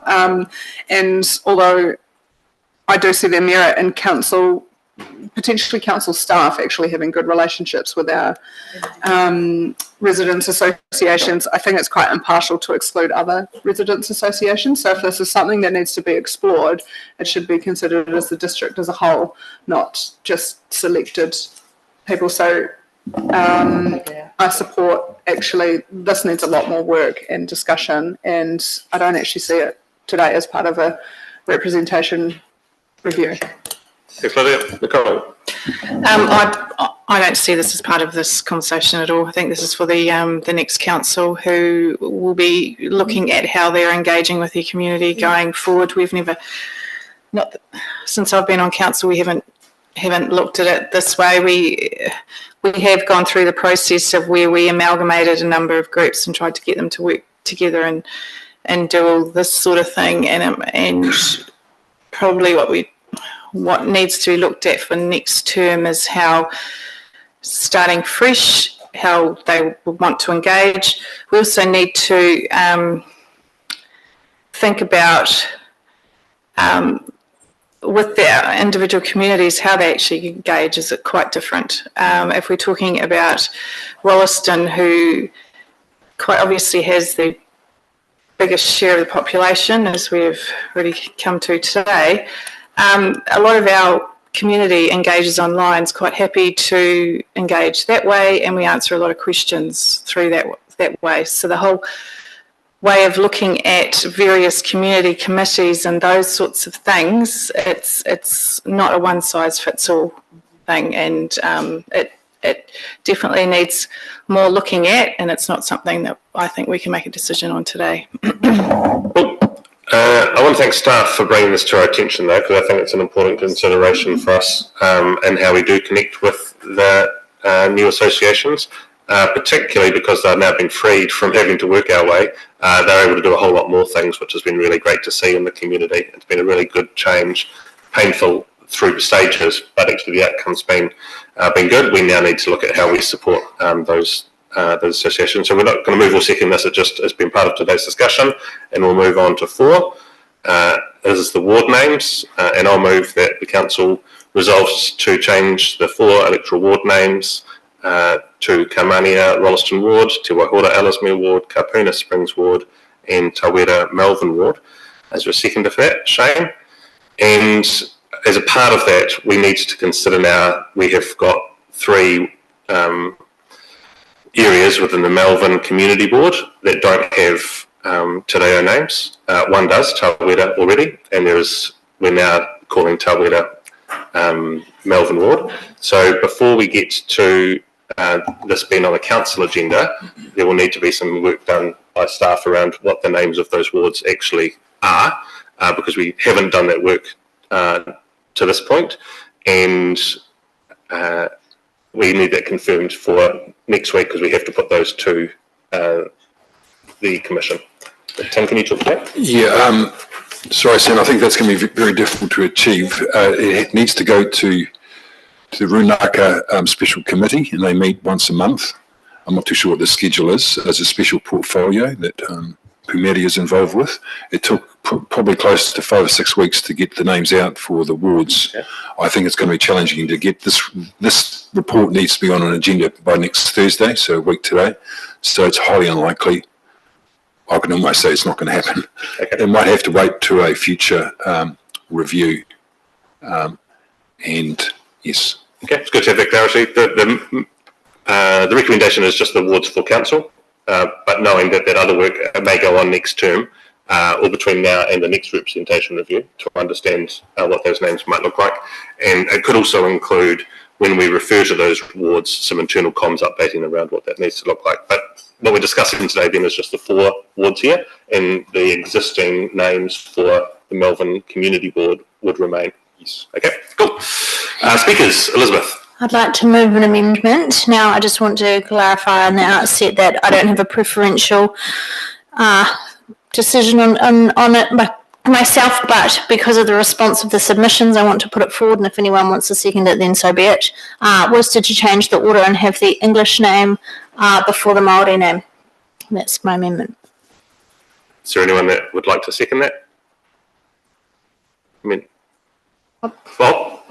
I'll second that. Okay.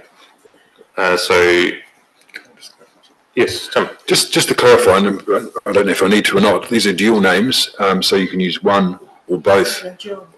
So it's that in terms of the advice we've seen from Pumeria in her letter, I don't know if you recall it, made it very clear that these are dual names. They're not bilingual names, and they're interchangeable. You can use both, or you can use one, whatever. I don't know if that makes a difference. Sarah, do you want to talk to any information about these names, just so it's present for all of us? There was a lot of, there was the information that we got from Rutu was when they gifted us these names, kind of spoke to a lot of the history behind the wards, which is why, well, the ward, I guess, loose boundaries that they saw those kind of areas and the significance that they had. So some of those ward names like Tawera, for example, is something that's already well known within the Melvin district and kind of represents that area. And the same with Kapuna in Springs and Te Waihora in Ellesmere as well. So there is the background that sits behind the meaning for those names. I guess if I am able to comment on the English coming before the Māori in terms of the dual names, I'm not sure that that would be appropriate to do that way, as the names as they were given to us by Taumarutu were in that order. Thank you. Kim? If I could just say also, I agree, Sarah, that's how they were gifted to us. To reverse it now, I think would be potentially a bit insulting. And just as way of background, these words relate to geographic features in each of the wards. Kamani is the plains, Tiwahura is the lake, obviously, Kapuna is springs, and Tawera is the mountains. So it's I think a very nice way of representing our wards. Thanks, Tim. Yeah, it adds a richness to the conversation. I'm not expecting that this will change how people talk to each of these places. People will still say Melvin, people will still say Ellesmere, people will still say Springs, people will still say Rolleston, but now some people will also be able to refer to them as Kamania if they would like to, and Te Wahora, which is obviously already used for many areas around Rolleston. So this will change some of the comms that come out from council around the names, but there's no expectation that community use will shift overnight. Nicole? I just want some clarification around, because it wasn't clear to me. So, because the whole using of Tawera, and obviously with what was previously with the community board, is it actually going to cause an issue? Like, how have we left the community board names? I don't think it needs to, because this will be called the Tawera Melvin Ward, and the other will be called the Melvin Community Board subdivision. Tawera subdivision, yeah. which I've raised it, but I think potentially it's a bit confusing. We need to be clear with it. Yeah. Yeah, and I just wonder if that actually needs to be, if that is actually a decision that needs to be done today, or can it actually be something that waits and is for the community board side that is decided on before the end of this term, but has a decision has been made, as opposed to going into this confusion into the next term. My understanding is that we have to know this today. It's part of the package we publicly notify after the 23rd, is that the names for the wards and for the subdivisions need to go out with a public notice. I mean, it's a wee bit clumsy, but I don't think it's completely broken or unworkable, but something probably for a further review. Sarah? Can I just add to that there is also a subdivision called West Melton, which is a township, so I guess it kind of falls in the same space where there's the Tawera subdivision, there's the West Melton subdivision, and then there's the Tawera Melvin ward. Is there another name associated with that area that is Tawera, though? And I feel like that's some of the work that we would want to research and have background in a paper just developed rather than trying to... We can move this today. We can move this one today. But what we're actually going to vote on is, and what we're discussing now, is the reversal of these names to have the English first. Shane. Tēnā rā tātou katoa. Less about semantics, more about the resolution. One of the reasons I sit over here is because I get to look over there. Aotearoa Aotea, and the unbridled path to knowledge. And the other reason is because Te Tiriti o Waitangi is here. We signed as a council an MOU with our mana whenua. We also agreed as a council te rautaki tikakarua, our bilingual Māori English strategy. So this is a decision, this resolution is another way of expressing our partnership that we are responsible through the Act, the Local Government Act, and what we've collectively agreed to as a council. There's no need to be swapping names around, and I guess in response to some of the vitriol that was spoken about te reo in the deliberations, I would say there's nothing to fear. There's everything to gain. And if we're here for our tamariki, our mokopona, our children and our grandchildren, this is what our nation looks like, stronger together. And if I just read one of the paragraph in the middle, this includes, by accepting this resolution of which I've seconded, this includes council conducting itself with mana and integrity, which means sometimes having to navigate through confronting issues, including difference of opinion regarding biculturalism and racism. So may we all be stronger by accepting this resolution, and may we all be better off for our future. Kia ora. Kia ora. So the amendment was that we swap these names around to have the English first. If this fails, we'll go back to vote on whether these are the names with Te Reo first. All those in favour of the amendment of having English first, say aye. Those against, say no. Declare it lost. We now have the decision around that these be the names for the 4 wards. All those in favour say aye. Aye. Anyone against? Declare it carried. Yes, myself and Councillor Hepeha. That brings us to the end of today's decisions that need to be made. We've done everything from the beginning of the meeting.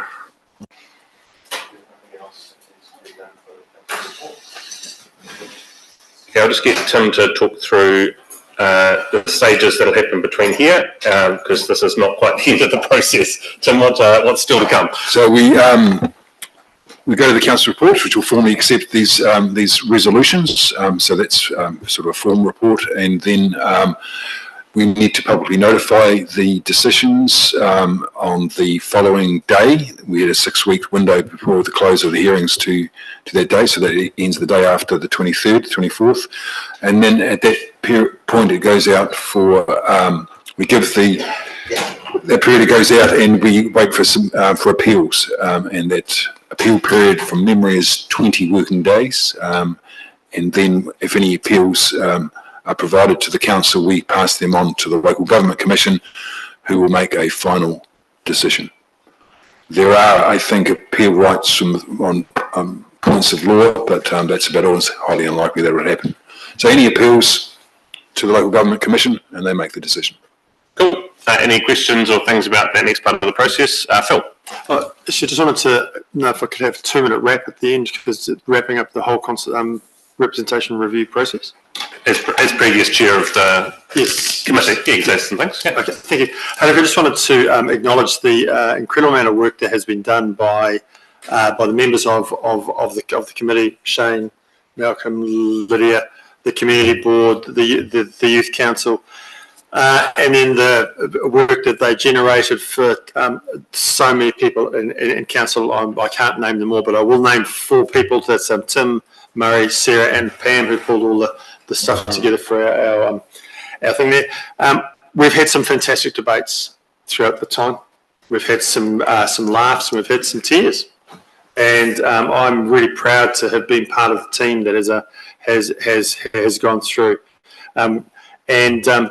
I think that one of the best things about this whole process has been the way we've come together and the way that the community has been activated throughout this process. So I'm quite proud of the work that the committee's done. So thank you. That was what I was going to say. Thank you to everyone here. Thanks, Phil. They're great words to end on. Let's close with karakia.